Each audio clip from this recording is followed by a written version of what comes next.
Good morning, नमस्कार, अभिवादन मित्रों। और आज सुबह एक बार फिर से मुझे आपको जो कल शाम का व्लॉग था, जो हमने आरिफ अलवी के ऊपर किया था, उसकी डिटेल्स पर मुझे फिर से बात इसलिए करनी पड़ रही है, क्योंकि कल रात को देर रात तक पाकिस्तान से तमाम तरह के ओपिनियन आते रहे और वो ओपिनियन इतने शेडेड थे। और मैं शेडेड इसलिए कह रहा हूँ क्योंकि वो आप देखें ना, चाहे पत्रकार हों, चाहे एनालिस्ट हों, कहीं न कहीं वो एक पार्टी लाइन से भी इंडिपेंडेंट एनालिस्ट जैसी चीज़ें पाकिस्तान में बहुत कम होती हैं। तो मैंने नोटिस क्या किया कि उनके तमाम के जो ओपिनियंस थे, वो पार्टी लाइन से कहीं न कहीं शेडेड थे। यानी कि वो अपनी पार्टी लाइन का जो ओपिनियन है, वो रिफ्लेक्ट कर रहे थे और उसको फिर वो कहीं न कहीं से डिफेंड कर रहे थे। तो अगर वो मान लीजिए पीटीआई के अगेंस्ट वाले हैं, तो वो कुछ और बात बोल रहे हैं। पीपीपी से जुड़े हुए अगर जर्नलिस्ट हैं, तो वो कुछ और बात बोल रहे हैं। एंड वाई जर्नलिस्ट एनालिस्ट की भी यही हालत थी। तो मैंने फिर क्या किया कि हमने फिर एक बार इंटरनेट पर जाकर और जो कानून है इनका, जो 75-76 के जो कानून है इनके, 74, 75, 76 आर्टिकल जो है, उनको चेक किया और फिर एक इंडिपेंडेंट ओपिनियन उसमें से ये जज करने की कोशिश की कि दरअसल कॉन्स्टिट्यूशन इन सारे मसले पर कहता क्या है। और दरअसल देखा जाए तो जो मैंने कल आपको इशारा भी किया था कि ये कॉन्स्टिट्यूशनल क्राइसिस है, तो ये कॉन्स्टिट्यूशनल क्राइसिस तो बनेगा, बिल्कुल बनेगा। और जो सरकार कह रही है पाकिस्तान में, जो केयरटेकर गवर्नमेंट कह रही है, दरअसल वो भी आधा सच बता रहे हैं। बाकी वो भी कहीं न कहीं अपने आप को डिफेंस करने के लिए झूठ बोल रहे हैं। सच बात ये है कि वो झूठ बोल रहे हैं। मैं आपको जस्टिफाई करता हूँ कि वो कैसे। अच्छा, हुआ क्या है कि 8 तारीख को ये बिल्स जो हैं इनके प्रेसिडेंट के पास भेजे गए थे। 8 तारीख का मतलब ये हुआ कि 10 दिन के अंदर, यानी 17 तारीख तक उनको इन्हें दे दिया जाना था, अप्रूव या डिसअप्रूव करके, जो कुछ भी है। जो कॉन्स्टिट्यूशनल प्रोसेस है वो ये है, जो 74-75 पढ़ने के बाद बड़ा क्लियर हो जाता है और फर्दर ऑन उस पर 76 जो है वो उसका भी रिफ्लेक्शन आता है। तो हुआ क्या है, प्रोसेस ये बताया जाता है कि प्रेसिडेंट के पास एक बिल भेजा जाता है, जब वो असेंबली से और सेनेट से पास हो जाता है, और उसके बाद में प्रेसिडेंट का काम ये है कि वो उस पर यस या नो करे। अगर वो साइन कर रहा है, अफर्मेटिव कर रहा है, तो कोई बात ही खत्म हो जाती है, उसको रीजनिंग की जरूरत नहीं है। लेकिन अगर वो साइन करने से मना कर रहा है प्रेसिडेंट, तो विद इन द 10 डेज उसको ये वापस करना होता है बिल विद द रीजनिंग कि why is he not signing the bill, या कि अगर वो रिकंसिडरेशन के लिए पार्लियामेंट को कह रहा है कि आप इन पॉइंट्स को रिकंसिडर कर लीजिए, जो ये मेरे ओपिनियन में रिकंसिडरेशन पर होना चाहिए। जो फर्दर मोर इस पर जो कॉन्स्टिट्यूशन का जो एक्शन बताया जाता है, कॉन्स्टिट्यूशनल एक्शन जो होना चाहिए वो ये कि ऐसे में नेशनल असेंबली जो है वो अपना ज्वाइंट सेशन बुला लेती है और उस बिल को मॉडिफाई करती है या नहीं मॉडिफाई करती है, जो कुछ भी करती है, या एज इट इज वापस पार्लियामेंट प्रेसिडेंट को भेज देती है। और वो प्रेसिडेंट फिर ऐसे में, तो उसके पास कोई ऑप्शन नहीं होता सिवाय इसके कि वो उसको एक्सेप्ट करे। अगर वो नहीं भी एक्सेप्ट करता है, तो देन विद इन 10 डेज, अगर वो विद इन 10 डेज साइन करके नहीं दे रहा है उनको, गवर्नमेंट को, तो भी वो आफ्टर 10 डेज एक कानून की फॉर्म ले लेता है। अब इस केस में हुआ क्या है, इस केस में मेजर दो तरफ से गड़बड़ आ रही है। एक कि जब बिल नेशनल असेंबली और सीनेट से पास करके प्रेसिडेंट को भेज दिया गया 10 दिन के लिए, 10 दिन, तो 10 दिन के अंदर में उनको ये बात भेज देनी चाहिए थी। इसमें एक बड़ी मुश्किल क्या आ रही है, 11 तारीख के 9 तारीख को, 8 तारीख को भेजा गया है, 9 तारीख को आप ये देखिए नेशनल असेंबली डिसॉल्व कर दी गई। प्रेसिडेंट पूरे अपने 10 दिन लेते हैं, और वो 10 दिन के लिए बाद में कहते हैं भाई 17 तारीख तक आप इसको जो है वापस भेज दीजिए अपने अपने स्टाफ को, कहते हैं, ऐसा उनका क्लेम है। ओके, लेकिन इसके लिए जो डॉक्यूमेंटेशन किया जाना चाहिए था, यानी कि जो कॉन्स्टिट्यूशन कहता है वो ये कि अगर आप बिल वापस भेज रहे हैं, तो आपको उसकी रीजनिंग देनी है कि दरअसल आप उनको इस बिल को क्यों वापस भेज रहे हैं, आपको किन एक्ट्स पर उसके या किन सेक्शंस पर आपको ऑब्जेक्शन है उस बिल के। वो सब प्रेसिडेंट ने इस केस में नहीं किया। ये बात कल देर रात को जाहिर हो गई जब मुर्जा सोलंकी साहब ने इस पर प्रेस कॉन्फ्रेंस की और ये बताया कि बिल जो आया है वहां से वो अनसाइंड आया है। ओके, जब अनसाइंड बिल आया है लेकिन रीजनिंग कोई नहीं दी गई। अब देखिए यहां पर एक कॉन्स्टिट्यूशन लकूना है। लकूना क्या है, कॉन्स्टिट्यूशन इस बारे में बिल्कुल चुप है। एक मेजर प्रॉब्लम, ये मेरा पर्सनल कमेंट है कि एक मेजर प्रॉब्लम जो पाकिस्तान की तमाम कॉन्स्टिट्यूशनल क्राइसिस जो वहां आते हैं उनके पीछे ये है कि मैंने देखा है कि पार्लियामेंट लेजिस्लेशन बहुत कम करती है। इस तरह के मुद्दे जहां पर गैप है, चाहे वो आर्मी चीफ के अपॉइंटमेंट का पीछे रहा हो, जब बाजवा को एक्सटेंशन दी गई थी तो सुप्रीम कोर्ट को कहना पड़ा कि आप जाकर लेजिस्लेशन कीजिए कि ये किस तरह से और कब कब एक्सटेंशन किए जा सकते हैं आर्मी चीफ के। और दूसरी तरफ ये जैसे कल का क्राइसिस है, तो आप देखिए इसमें भी मेजर क्या है कि ये बात सोची ही नहीं गई कॉन्स्टिट्यूशन बनाने वालों की तरफ से या बाद में किसी गवर्नमेंट की तरफ से कि अगर प्रेसिडेंट बिना साइन किए और बिना रीजन दिए हुए वापस कर देता है तो ऐसे में प्रोसेस क्या होगा, फर्दर ऑन गवर्नमेंट के पास ऑप्शंस क्या होंगे, या कि इस केस में किया क्या जाएगा एडमिनिस्ट्रेटिवली, नेक्स्ट एक्शन क्या होगा, इस बारे में कॉन्स्टिट्यूशन बिल्कुल चुप है, यू नो। तो अब इसके मायने ये हुए कि अगर आर्मी चीफ ने इसने प्रेसिडेंट ने बिना साइन किए हुए और बिना रीजन दिए हुए बिल को वापस किया है तो गवर्नमेंट के पास क्या ऑप्शंस होंगे, या उस बिल को किस फॉर्म में देखा जाएगा, whether it be considered accepted और रिजेक्टेड, या कि उस पर फर्दर कुछ और एक्शन लिए जाने की जरूरत होगी, इस बारे में कॉन्स्टिट्यूशन कुछ कहता ही नहीं है। एक बात तो दैट मीन्स कि बेसिकली जो मैंने कल आपको जो व्लॉग किया था उसके थंबनेल पे मैंने ऊपर लिख के आपको दिया था, here comes the constitutional crisis, this is the constitutional crisis. यहाँ पर एक गैप मौजूद है जिसको लेकर कोई कानून नहीं है और इस समय आप कोई कानून बना नहीं सकते हैं क्योंकि पार्लियामेंट ही नहीं, असेंबली नेशनल असेंबली डिसॉल्व हो चुकी है। तो आप इंतजार कीजिए। तो ये जो टाइमिंग ली है प्रेसिडेंट ने वो बड़ी क्रिटिकल है। इस समय पर जो प्रेसिडेंट ने टाइमिंग ली है वो ऐसी ली है जहां पर उनको ये मालूम है कि न तो नया लॉ आ सकता है, ये लॉ वैलिड नहीं हो सकता है क्योंकि मैंने साइन नहीं किए हैं और कोई रीजनिंग भी नहीं दी है। तो एक क्राइसिस, एक गैप जो है मौजूद कॉन्स्टिट्यूशन के अंदर, उसका प्रेसिडेंट यहां फायदा उठा रहे हैं।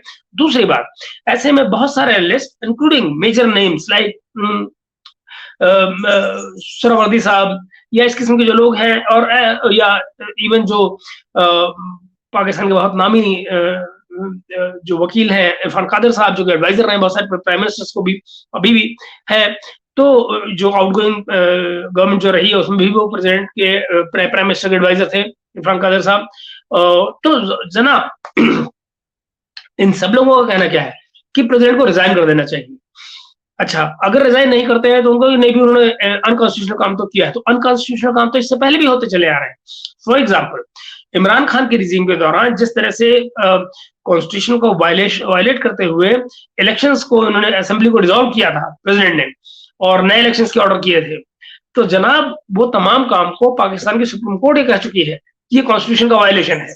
अगर एक प्रेसिडेंट कॉन्स्टिट्यूशन का वायलेशन कर रहा है और सुप्रीम कोर्ट वहां की इस बात को अफर्म करती है, तो क्या उस समय पर मोरली उस प्रेसिडेंट को रिजाइन करके घर नहीं चले जाना चाहिए था?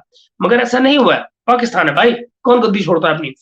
और अब जो किया जा रहा है दरअसल ये भी कॉन्स्टिट्यूशन को ब्रेक तो किया गया है। जो कॉन्स्टिट्यूशनल प्रोसेस है उसको प्रेसिडेंट ने बिना रीजनिंग किए हुए वापस किया है अनसाइंड। क्या ये अपने आप में कॉन्स्टिट्यूशन का वायलेशन नहीं है, लेकिन इससे इसका तोड़ क्या है, ये कॉन्स्टिट्यूशन में है ही नहीं ना। तो या कि इस हालत में constitutionally next action of the government या एडमिनिस्ट्रेशन या केयरटेकर गवर्नमेंट जो भी है वो क्या करेगी, ये चीज कॉन्स्टिट्यूशन में या लॉ में नहीं दी गई है। अच्छा, दिया क्या गया है? दिया यह गया है कि डीम्ड जो कि कल लिया गया है गवर्नमेंट की तरफ से जो ऑप्शन लिया गया है वो है कि it's deemed accepted. Deemed accepted का ऑप्शन तब आता है जब कि आप दोबारा से, यानी कि प्रेसिडेंट के साइन न किए जाए, वो अपनी रीजनिंग दे, वापस भेजे नेशनल असेंबली में, नेशनल असेंबली उसको दोबारा से पास करके या पार्लियामेंट जो है दोबारा से पास करके वापस भेजे प्रेसिडेंट को, और प्रेसिडेंट 10 दिन के अंदर उसका जवाब ना दे, साइन ना करे, कुछ भी ना बोले, अपने पास रख के बैठा रहे, तो उस केस में it is deemed as accepted. मगर इस केस में डीम्ड एक्सेप्टेड किया जाना जहां पर पहली स्टेज ही नहीं पूरी हुई है और प्रेसिडेंट ने एक लेगुनामा क्रिएट कर दिया है by not giving out any reasons कि भाई उसने क्यों ये बिल वापस किया है, और उस केस में आप उसको डीम्ड एक्सेप्टेड कर रहे हैं, जो कि 76 आर्टिकल 76 में आता है, लास्ट में तीसरा जो है वो आता है। तो जनाब आप देखिए कि ये बेसिकली एक कॉन्स्टिट्यूशनल क्राइसिस है जिसको ये जो गवर्नमेंट कह रही है कि इट्स डीम्ड एक्सेप्टेड, ये सुप्रीम कोर्ट में अगर चैलेंज किया जाता है तो अनलेस कि एक बायस्ड एक्शन लिया जाए या कोई बायस्ड जजमेंट दी जाए, honestly speaking by the prime of acai आपको जो नजर आता है सामने वो ये कि सुप्रीम कोर्ट उसको उठाकर बाहर फेंक दी। एक बात। दूसरी बात, तमाम लोगों ने कहा है कि it's time for Arif Alvi कि ये बहुत थोड़े दिन के मेहमान हैं। मैंने भी कल आपको ये बात कही है रात को कि थोड़े ही दिन के मेहमान हैं, उन पे दबाव डाला जाएगा और वो चले जाएंगे। लेकिन अगर आप कॉन्स्टिट्यूशन फॉलो कर रहे हैं, लॉ फॉलो कर रहे हैं, तो लॉफुली दरअसल किसी माई के लाल में दम नहीं है कि वो lawfully by following the law president Alvi को प्रेसिडेंट हाउस से निकाल पाए। आपको अगले प्रेसिडेंट का इंतजार करना पड़ेगा और पाकिस्तान का जो कॉन्स्टिट्यूशन है वो यही कहता है कि ये प्रेसिडेंट तब तक बना रहेगा जब तक नया प्रेसिडेंट इलेक्ट होकर नहीं आता है।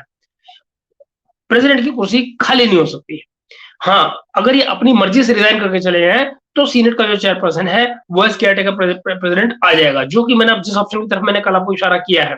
लेकिन इस प्रेसिडेंट को निकाले जाने का नॉर्मल लॉफुल कॉन्स्टिट्यूशनल तरीका एक ही है, और वो ये कि पार्लियामेंट की 2/3 मेजोरिटी जो है वो इम्पीच करे प्रेसिडेंट को और तब निकाला जाए। इसके अलावा कोई रास्ता नहीं है। दैट मीन्स कि basically this is all in a flux right now. Pakistan का जो मजाक बन रहा है दुनिया में इस समय पर, आप जरा सोचिए ना कि एक कंट्री का प्रेसिडेंट अपने पार्लियामेंट्री अपने अपने प्रेसिडेंशियल हैंडल से ना लिख के प्राइवेट हैंडल से, जो उसका पर्सनल हैंडल है, वहां जाकर वो एक्स या फॉर्मली जिसको हम ट्विटर कहते थे, ट्विटर में जाकर वो लिख रहा है कि मेरे अमले ने, यानी कि मेरे सबॉर्डिनेट्स ने मेरी ही ऑर्डर को फॉलो नहीं किया है। अच्छा, जो ऑर्डर है वो कहीं राइटिंग में नहीं दिखाया प्रेसिडेंट ने। अगर इन्वेस्टिगेशन किया जाए तो ये बात सामने आएगी कि क्या प्रेसिडेंट ने कोई चीज लिख कर दी, कोई चीज ऑर्डर किया, या कहीं पर कोई नोट्स लिखे, या किसी पेपर पर उन्होंने लिख कर दिया, जैसे कि फाइल में नोट्स लिखते हैं, उस फाइल में क्या उन्होंने नोट्स लिखे कि इसको इस तरह से वापस किया जाए। इसकी जब तक इन्वेस्टिगेशन नहीं होती है, प्रेसिडेंट ने अपनी तरफ से ऐसा कुछ भी नहीं दिया है, ना ही गवर्नमेंट ने ऐसा कुछ दिया है कि क्या। मगर हाँ, कल देर रात हुई जो प्रेस कॉन्फ्रेंस है उसमें ये चीज क्लियर कर दी गई है गवर्नमेंट की तरफ से कि it has come back unsigned without assigning any reasons from president. तो ये है वो सिलसिला।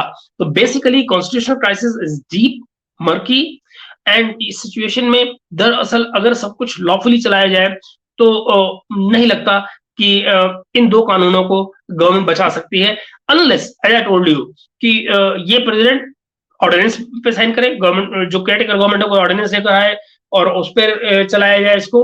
अदरवाइज ये दोनों लॉ जो हैं वो बेसिकली अपने आप में आज की तारीख में जो कल गजट इनका इशू कर दिया है, गजट नोटिफिकेशन में कल दोनों कानून आ गए हैं, वो बेसिकली अपने आप में अगर उनको उन दोनों कानूनों को चैलेंज किया जाए कोर्ट में तो they can be they will be null and null and void. Basically उनको उठा के कोर्ट जो है बाहर फेंक देगी, क्योंकि वो बेसिकली गलत है, क्योंकि उस पर साइन न तो हुए हैं और ना ही जो तमाम लॉफुल कॉन्स्टिट्यूशनल प्रोसेस है वो पूरा किया गया है।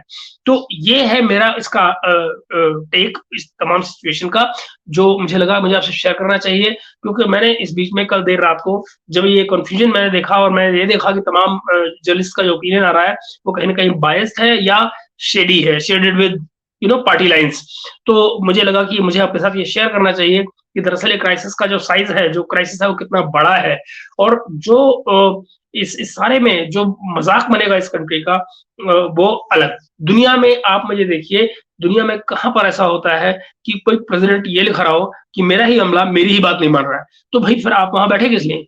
वो या तो अच्छा, फिर आपने जब इतना बड़ा गंद घोला है आपके स्टाफ ने, तो क्या आपने उस स्टाफ के खिलाफ कोई एक्शन लिया?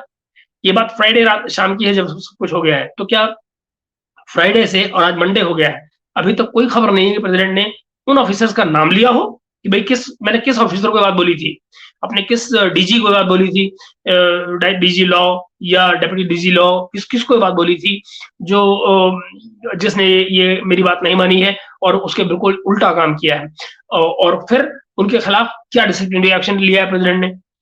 आज का दिन है, आज नया हफ्ता शुरू हो रहा है, देख लेते हैं कि आज क्या होता है। क्या प्रेसिडेंट आज कोई डिसिप्लिनरी एक्शन उन ऑफिसर्स का नाम लेकर उनके खिलाफ शुरू करते हैं अपने स्टाफ में? ऐसा कुछ अभी तक सुनने में नहीं आया है। मुझे क्या लगता है, प्रेसिडेंट ने अपने कार्ड खेल दिए, उनको जो गेम क्रिएट करना था वो उन्होंने कर दिया है। बेसिकली स्टाफ के भरोसे जाकर, स्टाफ का नाम लेकर वो जो छिपने की कोशिश कर रहे हैं वो इसको जनरलाइज रखेंगे, सो दैट कि कोई उनके खिलाफ जाके गवाही ना दे। जैसे ही आप किसी आदमी का नाम ले लेंगे तो वो आदमी भी अपनी बात को कह सकता है कोर्ट ऑफ लॉ में जाकर कि मेरे साथ ज्यादती हो रही है, मुझे ऐसा नहीं कहा गया। या कि प्रेसिडेंट को कहीं ना कहीं वो नोट्स दिखाने पड़ेंगे कि उन्होंने कहाँ किस फाइल में ये नोटिस किया है। वर्बल बात का कोई मायने नहीं होते, वर्बल बात को आप ट्रूथफुल नहीं मान सकते, आप उसको सच नहीं मान सकते। तो और ना ही उस चीज को किसी भी तरह से वेरीफाई किया जा सकता है कोर्ट ऑफ लॉ में।